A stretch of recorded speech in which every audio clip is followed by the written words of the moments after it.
कोल्हापूर दौऱ्यावर आलेले केंद्रीय राज्यमंत्री रामदास आठवले यांनी आज माध्यमांशी संवाद साधला. यावर्षी महाडच्या चवदार तळ्याच्या सत्याग्रहाला 100 वर्ष पूर्ण होत आहेत. या निमित्तानं सामाजिक समता मार्च काढण्यात येणार असल्याची माहिती त्यांनी दिली. 14 ऑक्टोबर रोजी साताऱ्यातील भीमाई स्मारकपासून हा मार्च सुरू होऊन त्याच दिवशी कोल्हापुरात येणार आहे. कोल्हापुरात मेरीवेदर मैदानावर बौद्ध धम्म परिषद पार पडणार आहे. यानंतर हा मार्च पुढील जिल्ह्यासाठी मार्गस्थ होणार आहे. तर 18 नोव्हेंबर रोजी याची पुण्यातील भिडेवाडा इथं या मार्चची सांगता होणार असल्याचं नामदार रामदास आठवले यांनी सांगितलं. राजकीय घडामोडींवर भाष्य करताना त्यांनी महायुतीमधील मित्रपक्षांकडून न्याय मिळत नसल्याची खंत व्यक्त केली. रिपब्लिकन पक्षाला ज्या पद्धतीनं सत्तेमध्ये वाटा मिळायला पाहिजे तसा वाटा मिळताना दिसत नाही आहे, पण तो नक्की मिळेल असं आश्वासन देवेंद्रजींनी आम्हाला काली दिलेलं आहे. त्याच्या अगोदर आमचं शिक्षण भेटलं होतं, तेवढ्याला त्यांनी ते असं दिलं होतं, तर ते त्यांनी पाळलं पाहिजे अशा पद्धतीची आमची आग्रही भूमिका आहे.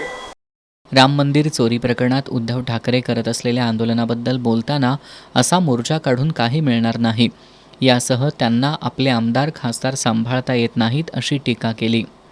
आता सचिन आहेर फुटलेले आहेत आणि कोण कोण फुटणार आहेत माहीत नाही आहे, पण माननीय उद्धव ठाकरे यांना आमदार आणि खासदार सांभाळण्याची त्यांच्याकडे बोध राहिलेली नाही आहे, किंवा त्यांच्याकडे राहून काय आपला फायदा नाही अशा पद्धतीचं मत त्या आमदार खासदारांचं असण्याची शक्यता आहे.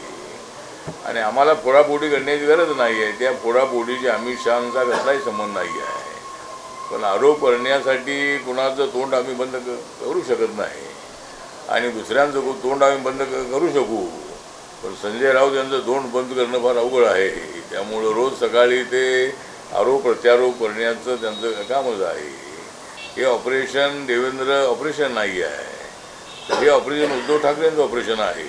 तर हे उद्धव ठाकरेंनाच खासदार आमदार सांभाळता येत नाही आहे. तर राज ठाकरे यांच्या मराठी भाषा सक्तीविषयी बोलताना हे योग्य नसल्याचं सांगत ते भूमिका बदलणारे नेते असल्याची टीका केली.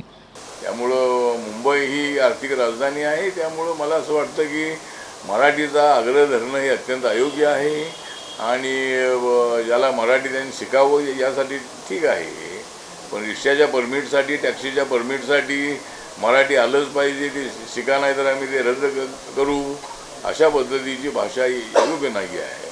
मुंबईत मराठी भाषा सक्तीचं करणं चुकीचं आहे असंही नामदार आठवलेंनी सांगितलं. त्यांनी पर्यावरणपूरक विकास तसंच अनुसूचित जाती उपवर्गीकरणासह विविध मुद्द्यांवरून सरकारलाही घरचा आहेर दिलाय.